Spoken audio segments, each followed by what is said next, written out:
sini aku bakal ngebahas mengenai kasus yang lagi viral atau lagi anget-angetnya, yaitu mengenai kasus kekerasan seksual yang dilakukan oleh mahasiswa Fakultas Hukum Universitas Indonesia. Tapi di sini aku nggak bakal sendirian karena aku bakal ditemenin sama dua narasumber kita, yaitu ada Hanif dan Fatir. So welcome Fatir and Hanif. Halo semua. Jadi perkenalkan, nama saya Hanif Roho dan nama saya Fatir. dan kita di sini akan Menjelaskan mengenai atau menjadi narasumber mengenai tentang kasus yang tadi Fafik bicarakan ya, mengenai kasus yang di FAUI ya. Oke, di sini aku bakal merangkum atau memberikan ringkasan mengenai dari kasusnya. Kasus ini dimulai pada tanggal 11 April 2026, di mana muncul sebuah postingan atau thread di aplikasi X dengan username sampah FHUI yang membagikan tangkapan layar percakapan grup WhatsApp. Dalam obrolan tersebut, sejumlah mahasiswa diduga melakukan objektivitas tubuh mahasiswi serta melontarkan candaan bernuansa kekerasan seksual, termasuk frasa seperti diam berarti konsen atau asas perkosa. Lalu pada tanggal 12 April 2026, pihak Fakultas Hukum Universitas Indonesia menerima laporan resmi dan sudah memposting di akun resmi Fakultas Hukum Universitas Indonesia, itu memberikan statement, sehingga organisasi mahasiswa seperti BMFHUI juga turut mengeluarkan pernyataan mengecam tindakan tersebut. Selanjutnya pada tanggal 13, tepatnya pada malam hari, universitas menggelar sidang internal secara tertutup melalui Satuan Tugas Pencegahan dan Penanganan Kekerasan Seksual atau Satgas PPKS UI hingga Selasa 14 April 2026 dini hari. Proses sidang dan pelaku awalnya itu hanya muncul 2 dari 16 pelaku, namun banyaknya desakan dari orang-orang akhirnya muncul juga ke 16 pelaku tersebut. Berdasarkan informasi yang beredar, total terdapat 16 mahasiswa yang diduga terlibat dalam percakapan tersebut dan kini tengah menjalani proses pemeriksaan sesuai mekanisme yang berlaku di lingkungan kampus. Lalu itu aja sih sebuah ringkasan cerita bagaimana kasus tersebut bisa menjadi viral ya. oh jadi ini soal kasus FAUI itu yang lagi Iya. viral ini ya. Dan ternyata awalnya itu 2 orang ya. Memang kalau pas di grup WhatsApp itu memang 16 ya itu banyak sekali yang melontarkan omongan-omongan seksual. Cuman pas sidangnya itu sih yang muncul hanya 2 orang, namun akhirnya kan 16 yang muncul. Oh iya. Lalu akhirnya harusnya kita masuk ke materi utama kita, yaitu mengenai ATHG. Itu ada ancaman, tantangan, hambatan, dan gangguan. Di sini mengenai ATHG ini bakal dihubungkan dengan narasumber kita, yaitu Fatir dan Hanif. Oke, jadi saya dulu ya soal ATHG ini. Yang A itu pertama ancaman. Jadi ancaman itu setiap usaha dan kegiatan baik dari dalam negeri maupun luar negeri yang dinilai membahayakan kedaulatan negara, keutuhan wilayah negara, dan sebagainya. Ancaman itu bentuk gangguan yang paling bahaya karena bersifat mengubah, merombak kebijakan yang dilaksanakan secara konsepsional. Oke, Kalau gue boleh nanya nih, ancaman itu kan sesuatu yang membahayakan. Ya. Jadi kalau dihubungkan ke kasus tersebut, bagaimana kasus pelecehan seksual verbal di FHUI dapat mengancam rasa aman mahasiswa di lingkungan kampus? Oke, jadi kalau ada kasus pelecehan seksual verbal kayak di FHUI Indonesia itu, kayaknya dampaknya bukan ke korban doang, tapi kayak seluruh mahasiswanya ya. Kayak lingkungan kampus yang harusnya tempatnya aman buat belajar itu malah kayak nggak nyaman, was-wasan. Kayak mahasiswa malah jadi ngomongnya pasti berhati-hati, takut ngomong, bahkan kayak takut berinteraksi tuh. Nah jadinya ini bikin rasa percaya sama mahasiswa di situ nurun, jadinya bikin suasana akademiknya tuh jadi nggak sehat. Oke, mungkin soal yang tadi kan ATHG T-nya ya. Ya,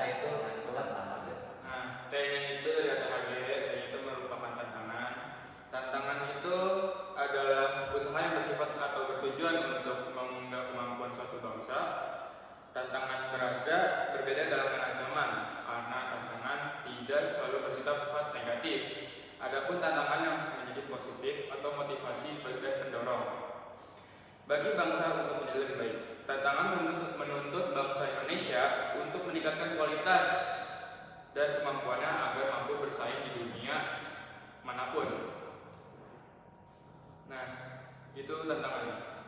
Nah, untuk pertanyaannya itu, tantangan terbesar dari pihak kampus dalam menangani kasus pelecehan seksual yang viral di media sosial itu gimana? Tantangan terbesar untuk pihak kampus itu ada di kedua sisinya, dari kecepatan dan ketepatan.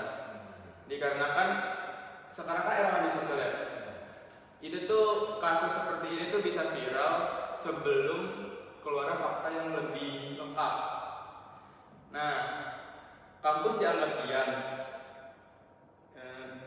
tapi juga harus hati-hati supaya kayak nggak salah ambil keputusan. Belum lagi tekanan publik kan yang sangat besar gitu. Ditambah menjaga privasi korban. Jadi kampus itu kayak lagi jalan di tali tipis, harus responsif tapi tetap adil. Gitu. Terus ada hambatan nih untuk pengertiannya apa sih? Oh, hambatan ya. Jadi hambatan itu usaha yang berasal dari dalam sendiri yang bersifat dan bertujuan untuk memahin atau ngalangin secara tidak konsepsional. Hambatan biasanya muncul dari internal bangsa dan bersifat menghambat pelaksanaan kebijakan atau program yang sudah direncanakan. Berbeda dengan ancaman, hambatan ini biasanya nggak kayak menghancurkan, malah bikin tapi memperlambat kemajuan gitulah. Ya itu soal hambatan. Soalnya itu hambatan yang dialami korban dalam melaporkan kasus pelecehan seksual di lingkungan kampus. Hambatan yang dialami korban itu, hambatan terbesar biasanya itu rasa takut sih, kayak takut gak dipercaya, takut disalahkan, atau bahkan takut berdampak akademik dan pergaulannya. Habis itu ada juga stigma sosial yang masih kuat, kayak korban sering dijudge. Belum lagi kalau sistem pelaporan itu ribet atau kurang transparan ya, itu bikin korban makin ragu buat speak up.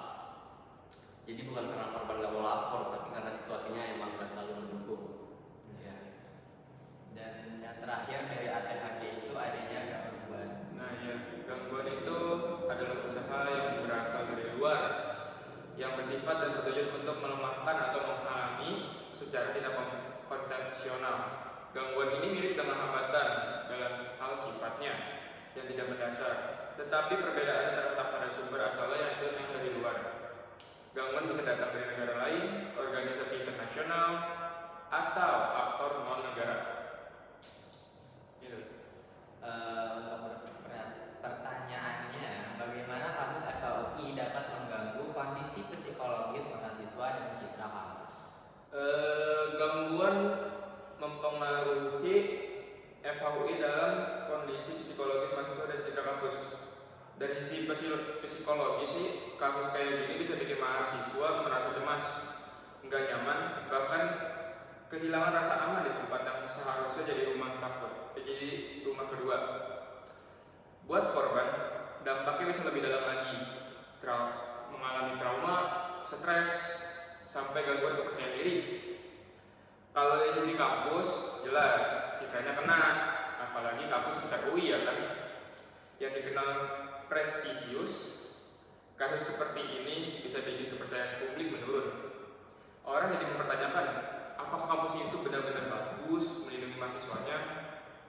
Dan itu efeknya bisa sangat panjang kalau nggak ditangani dengan tepat. Itu merupakan materi utama dari ATHG yang dikaitkan dengan kasus kekerasan seksual di FHUI.